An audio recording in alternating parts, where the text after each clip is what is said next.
Hi guys, it's Steffi from the Novelty Corner. Welcome back to my channel and welcome to another Books Beside My Bed video. I film one of these every week where I wrap up the last 7 days of reading. And those of you who are very familiar with this, you might notice that I am not in my usual spot and also I sound a little bit rubbish. So we're going to try and get through this reading wrap up while I have a really dodgy throat. And I am at my parents' house and this is Benny. Say hi, Benny. So I am having to make do while I'm filming this. Thank you. I don't need kisses. Thank you. So I only have my camera here. I don't actually have my lights or my stand, so that's why I'm on the floor. And I'm looking after Benny today, so that's why he's a visitor. This is my last wrap up for the month of July. So at the end of my reading wrap up, I will go through my stats for July. And I read a lot in the last couple of days, so let's jump into this because I don't want to be here for ages. Are you gonna sit down? Thanks. Okay, so this is my reading wrap up from the 28th of July until the 3rd of August. I read a total of 9 books this week. There was 1 kids book, 3 middle grade books, and the rest were all adult books. I read a total of 2,235 pages and my yearly reading total is up to 220 books. Are you done?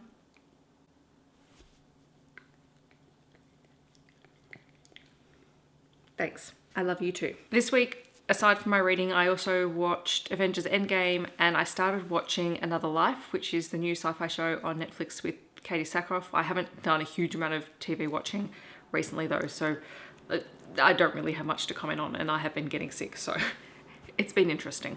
You really want to choose now to play with your toys. The first book that I read this week was The Lady of Royale Street by Thea DeSalle. This is book 3 in the Nolan Knights series and it's an adult, very steamy romance series.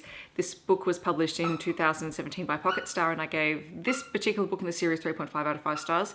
It follows Alex, who is the brother of Sol, who was the main character in the first book, and Teresa, who is the best friend of Sol's fiance. And in this particular book, Alex and Teresa have to work together in order to help save Sol and Rain's wedding after everything goes horribly wrong and the wedding planner is killed and nothing is left in order. It was perfectly fine. It was fun. It was entertaining. It was set in New Orleans. It is really almost a hate to love sort of trope story, as the two main characters don't really get along from the first moment that they meet and then they have to sort of deal with each other. And it was just entertaining. I've really enjoyed the series. Then I read Dead Until Dark by Charlaine Harris. I do actually have the book, but it's at home and I'm at my parents' place, but I don't have it here. It is the first book in the Sookie Stackhouse or Southern Vampire Mystery series. I forget which one it was. When I read it, it was the Southern Vampire Mystery series, but I have a feeling that it's probably just changed because people know it as the Sookie Stackhouse books. This is the series that True Blood was based on, and this book was published in 2001 by Galance.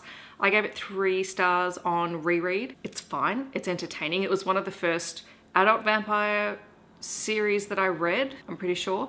And I actually can't remember whether I read this book before I watched True Blood or whether I started watching True Blood and then I read the first book. So it's a little bit hazy in my mind, but it is a book series that I enjoyed. I didn't get all the way to the end. I have maybe 9 books in the series and I would like to reread those 9 and then I'll decide whether I want to continue on, because I remember I got very cranky at the last book that I stopped at because it got even more ridiculous than the show got, which was, I don't know, it was kind of weird. But I do love the TV show and I love the characters, and I forgot how much happened in the first book. So for those of you who are unfamiliar with it, it follows the main character Sookie, who lives in Bontemps in Louisiana. It's a small town, she's a waitress, and all her life she has had the ability to hear other people's thoughts. Please excuse the squeaking in the background. Vampires have come out of the closet and there is a whole line of synthetic bloods being produced so that they can actually live as citizens and have equal rights. Sookie has been waiting to meet a vampire, and one day Bill walks into the place where she works and she is smitten, and the story sort of goes from there. The next book that I read was Arctic Heat, and this is by Annabeth Elwood. It is book 3 in the Frozen Hearts series. So it's the final book as well from Carina Press, and I gave it 3 out of 5 stars. This is where my TBR for the Newts has diverged because I had to find some alternatives for books because I wasn't at home to read the things that I had on my TBR. Arctic Heat I have used to fill the Transfiguration Acceptable levels, which was to read an LGBTQIA+ book.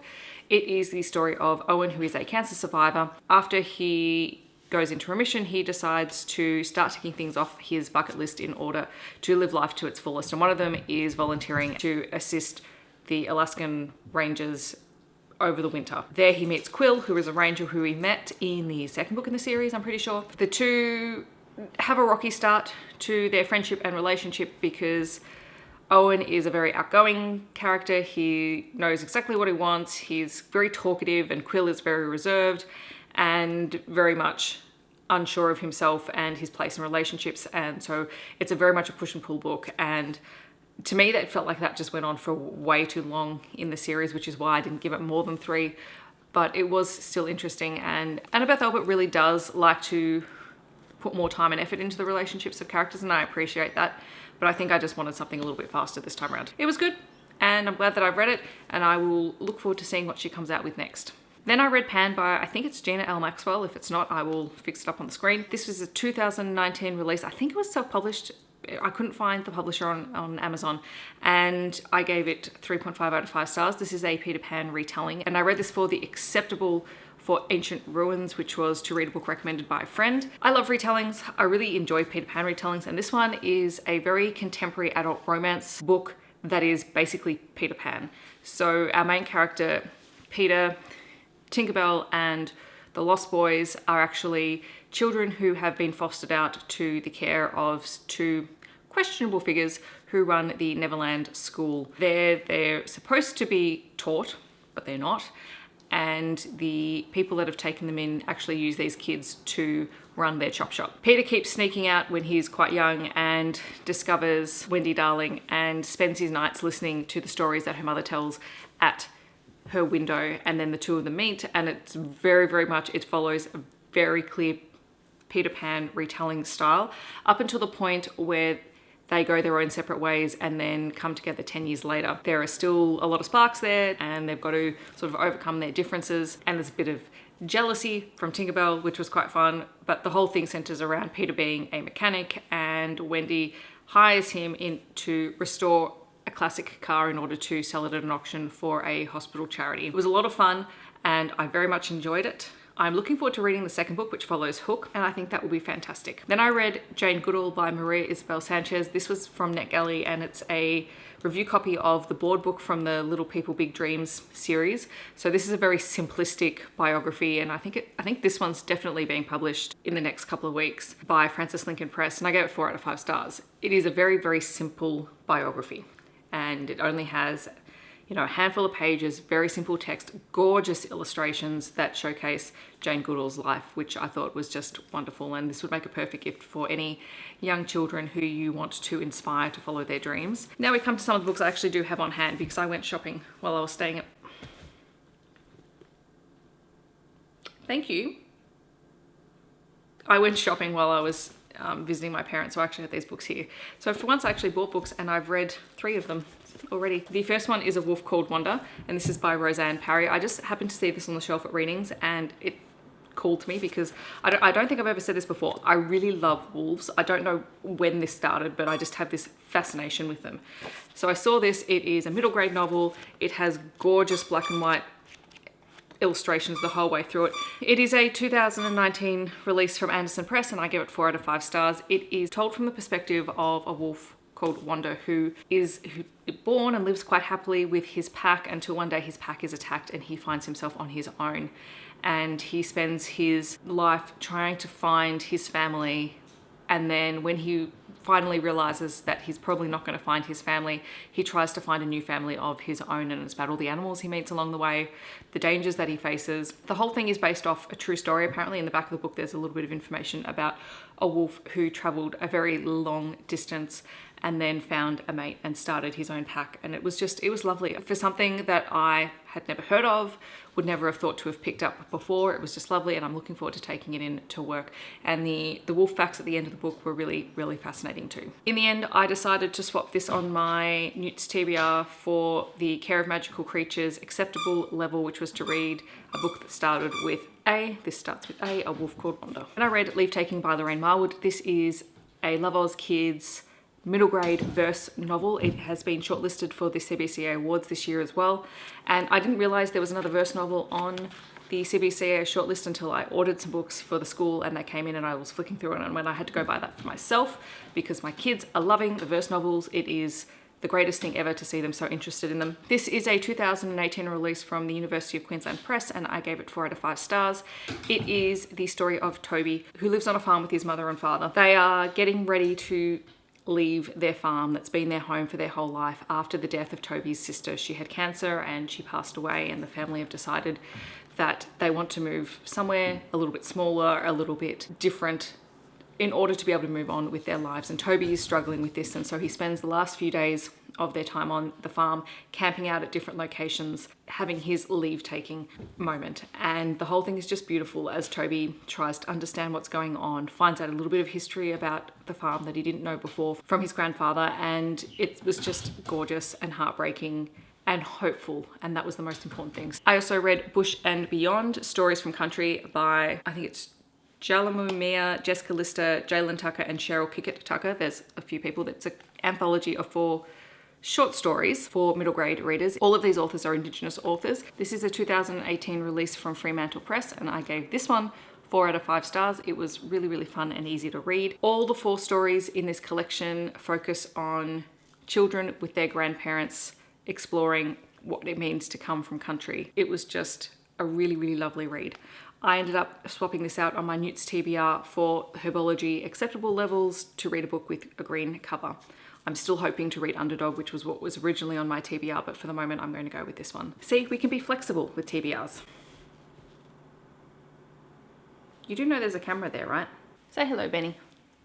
You gonna say hello? This is what he's like. All the time. Finally, this week I read Runelight by Joanne M. Harris. This is the second book in the Runemark series, and I've now completed this series. There was the Gospel of Loki, there was Runemark, and now there was Runelight.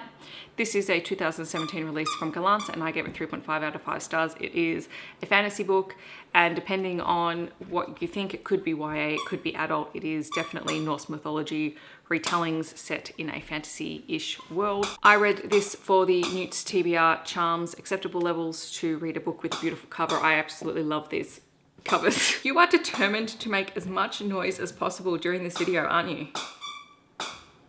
This is why I don't film here. For those of you who are unfamiliar with the series, it takes place after Ragnarok, and the gods have had their powers diminished. They get their powers from rune marks, and once your rune mark is either reversed or diminished, it's very difficult to access all of the magical powers that you had prior to this. And in the start of this series, we meet Maddie, who is somehow connected to the gods, but she doesn't know how, and she was born with a new rune mark, one that wasn't around in the time of the gods, and so she has her own unique abilities. The enemy that they thought they defeated in the first book comes back in a very unexpected form in the second book, and Maddie begins to find more and more of her family, and the whole thing was just a fun exploration of Norse mythology, Norse characters, the different traits that we know and are used to from these characters, and it was just a whole lot of fun. And I enjoyed it. I'm glad I've read it. It's a big chunky book, and it was one of the books on my list to read to make sure I read during July and August, because it was on my Book Haul Revisited series. And now, before Benny decides to create more chaos around me, I'm going to talk a little bit about my stats. In July, I read 49 books. 32 of those were adult books, 9 were young adult, 5 were middle grade, and 4 were kids books. I read 3 biographies, 3 romance books, 4 paranormal books, 3 erotica books, 2 adventure books, 3 fantasy books, 5 contemporary books, 2 dystopian books, 4 science fiction books, 15 urban fantasy books, most of which were the Kate Daniels books. I read all of those in the month. 1 action book, 1 microfiction anthology, 2 nonfiction books, and 2 mystery books. For my stats, my genre wheel is lovely and pretty as usual, and the top 3 genres on there at the moment are sci-fi, fantasy, and general fiction. For my book formats, I mostly read novels, novellas, and my anthology and picture book collection are sort of average, on par with each other at the moment.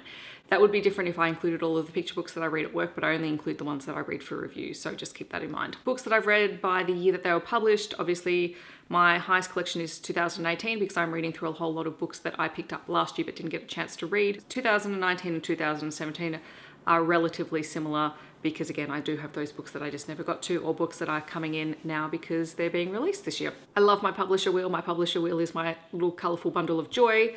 The 3 top publishers that I read from or have been reading from this year are Allen and Unwin, mostly because I do read a lot of review copies from them.